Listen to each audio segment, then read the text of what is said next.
What's up, everybody? Good morning. Welcome back to another episode of From the Bench to the Mic. I'm your host, Jonathan Holmes. I know it's been a minute since we've last connected. It's a corporate word. Last since we've last talked to one another. We are finally here to the Elite Eight, about to get into the Final Four. Wow, what a tournament we've had! What a tournament! It's been This has been one of the best tournaments that I can remember. Last year's, of course, being a little bit more chalky. This one got a little bit more diversity. You get Iowa, Illinois, you get Tennessee sneaking in there.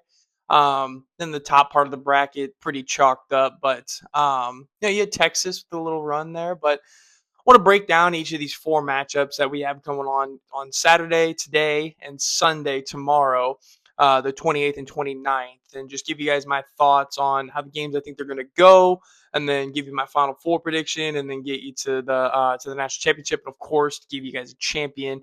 Because I probably won't be talking to you until after the season's over. Plus, Hill Hog Collective just dropped this. I wouldn't even say just dropped. Just came out with this little crew neck. Let me know what y'all think of the logo. One of my buddies starting something up. I think it's pretty cool. So support him in any way possible. But anyway, let's get right into it. Today's matchups. So 328, 2026. We'll start out with Arizona Purdue. So Arizona Purdue. This is an interesting matchup here. Of course, you got Jaden Bradley, Big 12 Player of the Year, Braden Burries, Cole Pete, Karchakov, Del Orso. Um, they got dudes all over the place. This team, Arizona, is, I think, hands down the best team in the tournament left. I think coming into it, I was gonna put them probably as the second best team behind Duke, but Duke hasn't played crazy great as of recently, but they're still getting wins, which is fun to see. But Arizona right now playing the best basketball of anybody, and probably right behind them is probably Purdue as far as just hottest teams left in the tournament. Um, of course, winning 4 games in 4 days at the Big Ten tournament, and then getting to the Elite Eight here, playing some very good basketball. But this matchup's interesting. I think there's going to you've got I think Drayden Bradley and Braden Smith, of course, is going to be a phenomenal matchup. It's going to be one to watch. Braden Smith a little bit undersized as a guard. I think he stands at about a 6 foot 6'1". Now I think that's what he's listed at. I'm sure that's giving him a couple extra inches, which can make all the difference in the world, as we all know. But Jaden Bradley, long, athletic guard. Braden Burries, same deal, 6'3", 6'4", long, good wingspan, loves to get after you defensively and then push it in transition. Um, this is going to be very up and down. Purdue is going to have to either A, slow the game down, or B, they're going to have to shoot the lights out, I think, to have any chance against Arizona here. Arizona favored by 5.5. I love that spread. I think Arizona runs away with this. I would even venture to say double digits might be in the play here. They're just playing such great basketball. I mean, they routed Arkansas and they gave up 88 against Arkansas. Don't get me wrong, but they had 100 points with like 5 minutes left in the game. They can fly up and down. Arkansas is a phenomenal offensive team. Purdue, I think Purdue is pretty good. I don't think they're as good offensively as Arkansas is. You've got Braden Smith, you got Fletcher Lawyer, you've got C.J. Cox, Trey Kaufman-Renn playing better as of recently. But I think Arizona is just going to be way too powerful offensively, and I think that Koa Pete and company, Toby Awaka, I think that those guys can get Oscar Clough in foul trouble. And when you get Oscar Clough sitting on the bench, that's going to be a a walk in the park for Arizona's bigs down low. And that's who they like to play through, man. They've got these great guards, yes, absolutely. But it really starts with Arizona in the paint. They lead the country in points in the paint. I don't have the exact number, but I know that they lead the country in points to the paint. They love to push it in transition, get out. They love to get their guards running to the basket, get to the free throw line. They don't take a ton of threes. They took 6 against Arkansas. They made 5. So when they do take them, they're great shots and they knock them down. Uh, this Arizona team, man, they looked vulnerable against Utah State, but the way they bounced back against Arkansas, man, it's hard to pick against them. It's really hard to pick against them here, but Yeah, story for Purdue. You got to be able to make shots, and you've got to stay out of foul trouble if you have any chance against Arizona. Because again, tempo is going to be in Arizona's favor, in my opinion.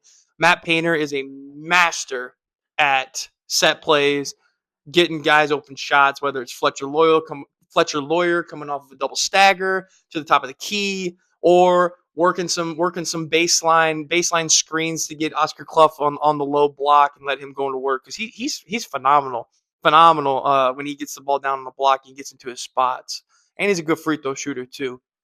But this Arizona game, I think that Arizona covers the spread for -5.5. Wouldn't be surprised if the over total hit here. I don't have the over on me right now, but just based on how Arizona's been playing, um, wouldn't surprise me if that over hit pretty early in the game as well. I say early, I would say about 4 or 5 minutes left in the game. So Purdue, you had a great run. You've been playing phenomenal hoops. But it's time for Braden. It's time for Braden Smith, Fletcher Lawyer, and TKR to graduate and head on to the G League. But yeah, and Arizona's just a wagon right now. It's when it's all said and done. So those are my thoughts for the first game. Let me know what y'all think. I've got Arizona in the national championship game. Just no spoiler, but I'm going to spoil it. So let me know what y'all think on the Arizona Purdue game, and I'd love to continue to talk hoops. Iowa Illinois. This one, I don't think anybody saw that this Elite Eight matchup coming. I almost had it right. I had Iowa in the Elite Eight. I love Ben McCollum. I love Bennett Sturts. They matched up super well against Florida, as y'all could see. And then you got an Iowa Nebraska matchup in the Sweet 16, where Nebraska as this is what I was kind of feeling. I was thinking Nebraska had such a great run first and second round, gets to the Sweet 16, and I just think that they started out great. Started out, I think it was 12-2 to pop it off first for the first media timeout. But Iowa, I think that they're with their veteran experience in these D2 tournaments, mid-major tournaments, grinders, guys that just keep their head down. They don't get flustered, and it doesn't ever seem like the lights are too bright for Iowa. Um, just felt good. I felt good about Iowa taking down Nebraska there. Nebraska's a great of a run. I just didn't think they had enough firepower to get to the Elite Eight, but yeah, they were close, 6 points shy. Ain't nothing to it. But anyways, I digress. Illinois -6.5 right now against Iowa. I'd be curious to see if that number drops before tip. It's a 5:09 tip on TBS. Make sure y'all tune into that. I will be tuning in faux show. Actually, we're gonna be on the golf course playing some glow golf, so that's gonna be a blast.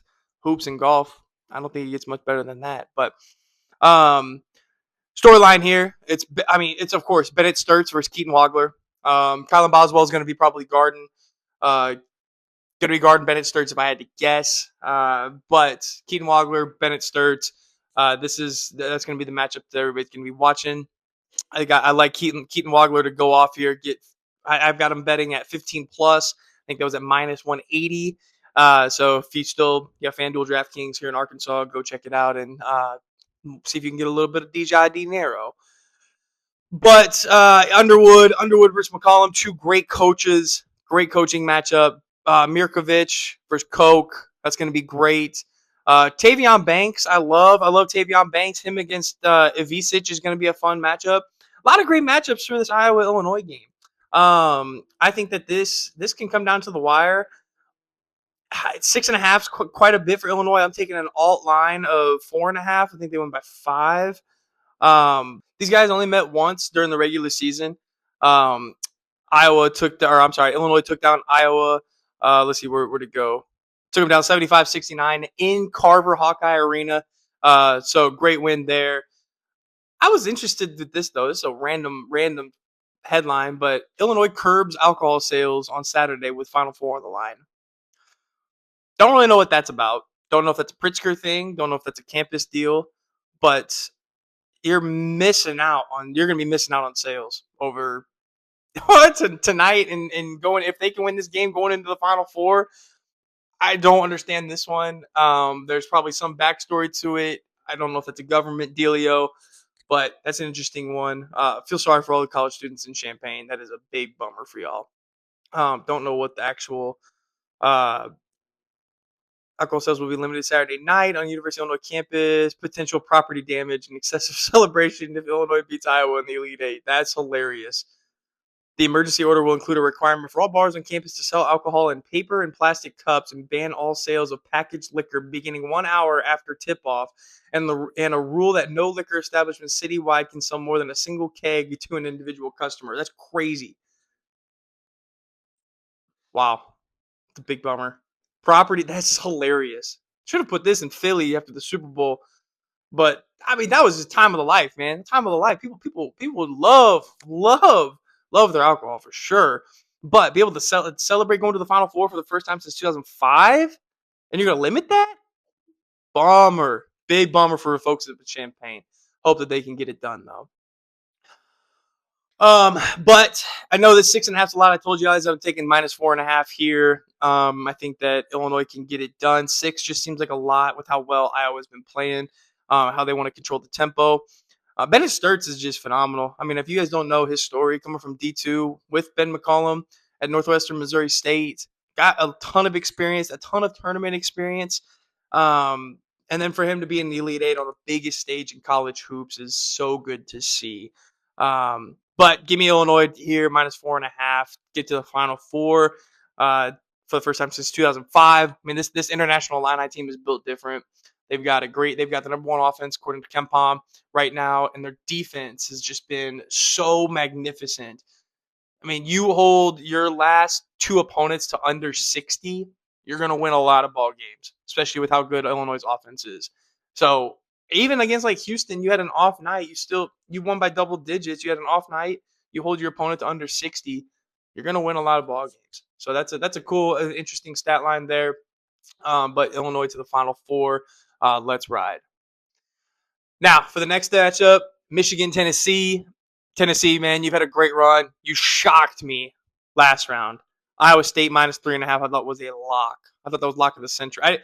That was the second best bet I have felt. I'm sorry, second most confident bet I've placed all tournament. My first one was Texas spread against Gonzaga. This one was the second best, or second most confident pick of the tournament, and I just looked like a fool. Looked like a fool. Parlays ruined. I'm down bad, hurting. But Tennessee, I'm impressed. Rick Barnes, man, he's doing his thing. He's looking to get back to the Final Four for the first time since 2004 or 2003, I believe, when he was with Texas. He looks old. Holy cow, he looks old, but he is getting it done. So this is going to be cool. A new school type of basketball with Michigan and Dusty May going up against Rick Barnes, who's playing a little bit more physical. I was very impressed with the gameplay that they had against Momcilovic. They were super aggressive with him. They were physical. They came at Iowa State with aggression. They didn't back down where Kentucky folded when they started being aggressive. Very impressed with Jacoby Gillespie and Tennessee's bigs. Akpara and Estrella, I think, is the other one. Estrella is the other one. Very impressed with those two yesterday, being able to go up against Iowa State's big and physicality. I mean, this Tennessee team can offensive rebound like no other. So this is not going to be a walk in the park for Tennessee, for Michigan, even though Tennessee has a 6 next to their name. Michigan's got to be able to control the boards, and I think they will. I love Dusty May and what he's got going. Morris Johnson, Ade Mara, Yaxel. I mean, they just have a huge, huge lineup. I think it's going to be a matchup problem for Tennessee here. Michigan -7.5. I think that's going to be my lock of the week, or lock of the day. Love Michigan here. Elliot Cadeau playing well, going up against Jacoby Gillespie. That's going to be a fun matchup. Elliot Cadeau playing great defense. Ade Mara has got to show up a little bit more than what he did against Alabama. He kind of got bullied around. Aiden Sherrill really was kind of having his way with Mara. Wasn't guarding him from the perimeter, making him take tough jump shots, making him actually take jump shots and floaters and stuff, which is not his game. But Michigan, I think that they're going to get that corrected for Mara. Morris Johnson he was quiet. I think he shows up big in this matchup here. So give me Michigan to go to the Final Four to take on Arizona. So you get 3 of the 4 deciphered out. Last but certainly not least, Shire versus Hurley. Duke versus UConn. Duke -5.5, taking them on Sunday. 4:05 tip. on CBS following the Michigan game. Michigan game's at 1:15 on CBS.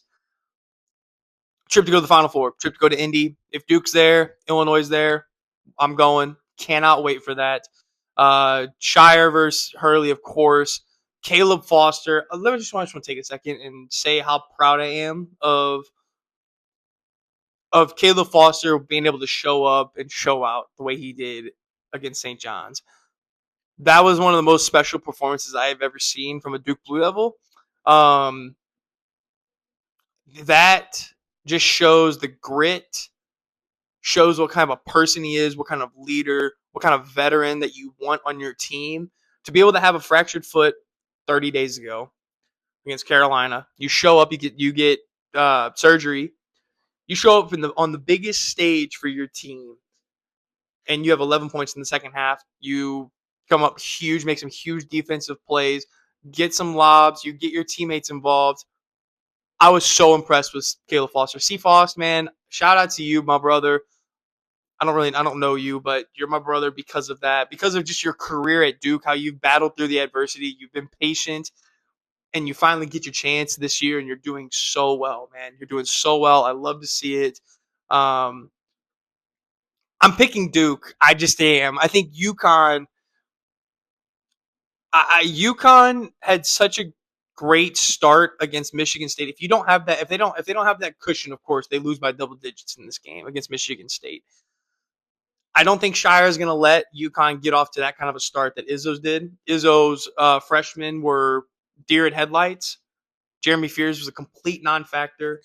They were able to knock down shots. Now, I'm not saying that they're going to not knock down shots. UConn's a great shooting team. Solo Ball, Silas Demery, Alex Caravan, Braden Mullins. They got dudes all over the place that can shoot. Taurus Reed can step out and knock down a J.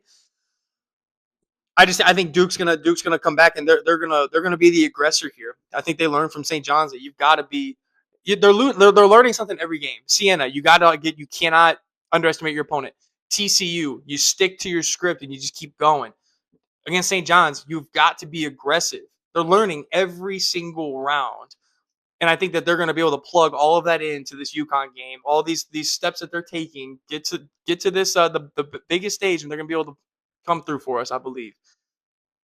I think Cam Boozer against Taurus Reed. Taurus Reed is known to get in foul trouble. You attack him early, get him a couple fouls, get him on the bench. Gongba, get him involved early. Get down to the basket. You don't need to settle for threes against UConn. UConn's great defensively. Don't get me wrong, they're great. But if you come off your ball screens and you get downhill and you make this defense work, I think you're going to be able to get your way. I think UConn's going to end up getting foul trouble, and I think Duke's going to run away with this. -5.5. I'm not betting this one. I don't bet on teams that I root for. So I'm taking Duke just to win, get to the Final Four against Illinois, and I will be heading to Indianapolis to go watch that game. That would be a top 5, top 10 basketball game I've ever watched. So give me Duke and Shire to get it done. So your Final Four, you got Duke, Illinois, Arizona, and Michigan. Give me Duke, of course, against Arizona. That would be an excellent matchup to go see in Indy. I'm picking. My mind is telling me Arizona. Arizona's playing great right now. But my gut is telling me Duke. I think Duke can get it done this year. They're winning gritty games. It doesn't look pretty, but they're winning gritty games. And I think that they're finally going to start putting it all together against UConn. I think they beat Illinois, and I think they beat Arizona in the national championship. So give me Duke over Arizona.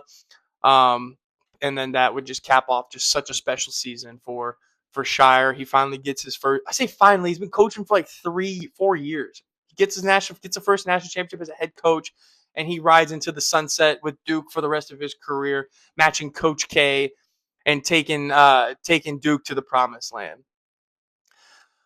So there you have it, man. That's my Elite Eight. That's my Elite Eight and Final Four analysis, if you will. There's been great games all the way leading up to this. Would love to do a full breakdown of the tournament, but I don't think I have time for that. Transfer portal will be opening up here in like a week and a half. Be curious to see what some of these other teams end up reloading and re-getting. But Phenomenal work so far in the tournament. I think the committee got it right with all these matchups. It's been so fun. We're getting to the end, man, but it's most important. Yeah, let me know who your guys' Final Four national championship is in the comments, whatever the dealio is, or however you want to do it. Appreciate y'all for tuning in. And yeah, be talking to you guys in the off season. Peace.